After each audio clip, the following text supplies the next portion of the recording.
Thank you very much for asking us to share with you at Pendennis now. Here's a short update of what Helping His Hungarian Heroes is doing these days. For those who don't know about 4-H, we're only a small mission based in Clevedon, but the biggest focusing on the Hungarian-speaking people, whose home is in the Middle Danube basin of Eastern Europe, enclosed here by the yellow line.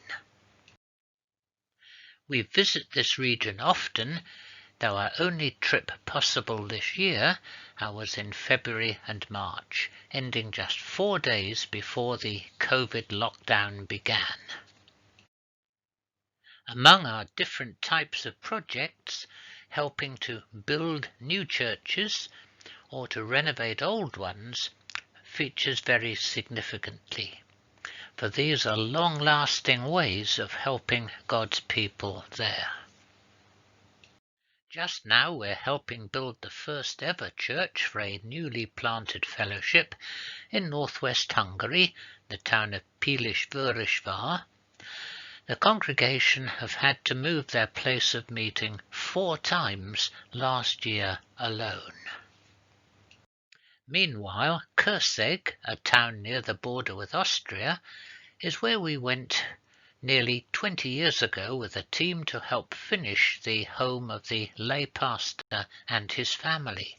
I wonder if you recognize anybody on this slide.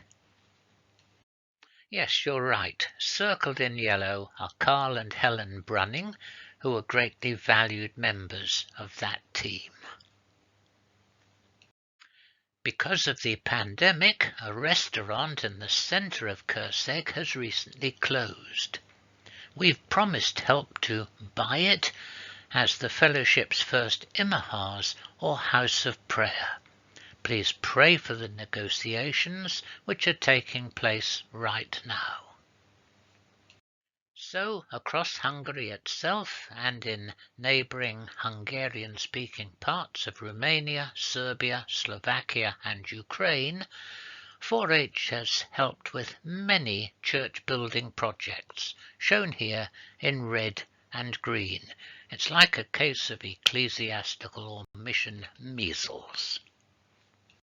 As churches have grown, like this Hungarian Roma or Gypsy church in western Romania, we've helped build church extensions.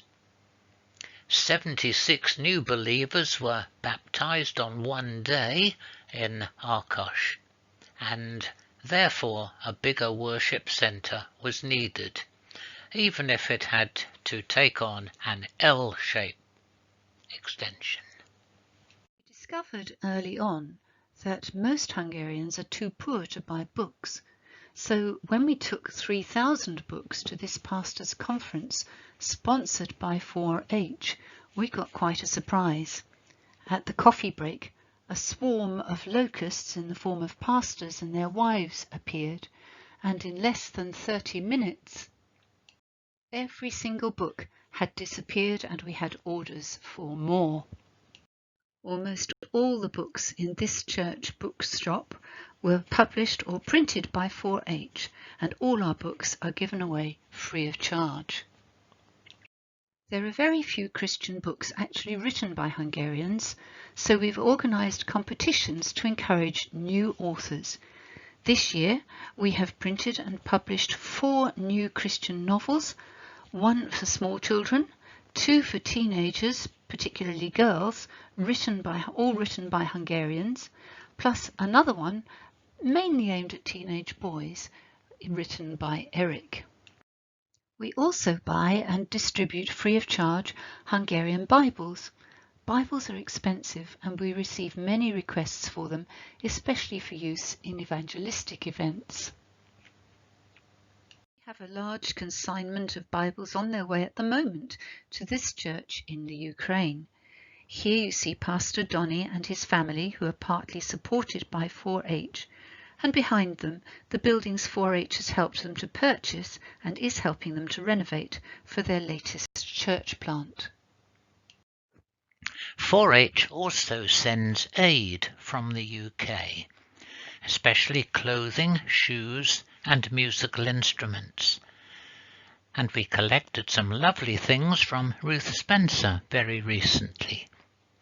But during the pandemic, more items than usual have been brought to us at our home in Clevedon from, well, all over southern England and South Wales. We sort and box the items in Copse Road Chapel near where we live, including some last month and more this month too. We send it all by road from Avonmouth and usually collect it ourselves from the depot near Budapest. We then distribute it across the Carpathian Basin, but because of COVID restrictions on trips we had planned this year, we have had to arrange for friends in Hungary like Peter to do that for us.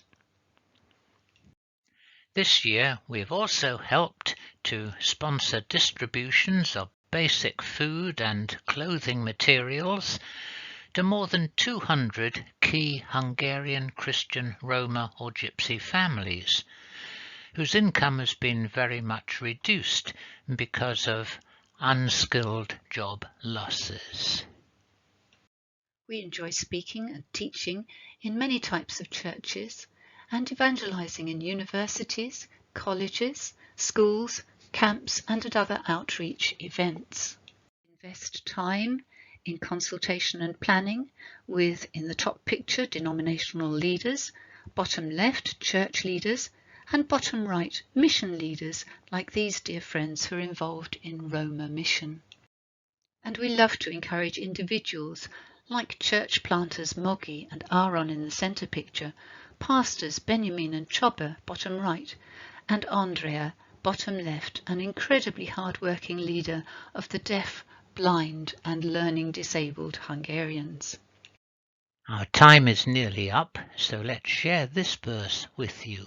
Proverbs 19 verse 21 says, "Many are the plans in a person's heart, but it is the Lord's purpose that prevails."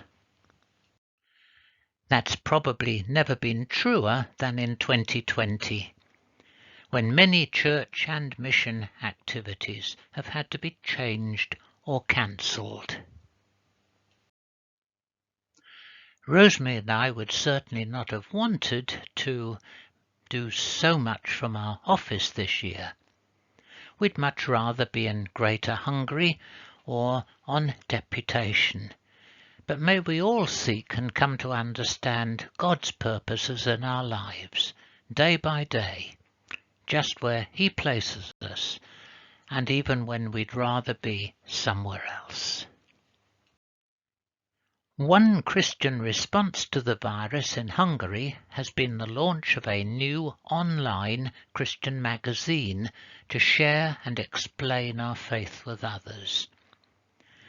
I've been asked to contribute to it on a couple of occasions, including when I wrote this article for it in July. In English, it means, can any good come of COVID-19? And that's a good question, isn't it? Personally, I'm sure the answer to this is yes. Rosemary and I have seen many examples of this, both in the wider world and in the Hungarian church too. We encourage you to think of some yes answers to this question that you have seen yourselves. Can any good come of COVID-19? Here in the UK, people often say sadly to us, "All I can do is pray." Well, prayer is vital and it absolutely does make a huge difference. We wouldn't be doing this work without the power of God given in answer to the prayers of friends like you. So thank you for praying, and we will leave you with a few prayer points.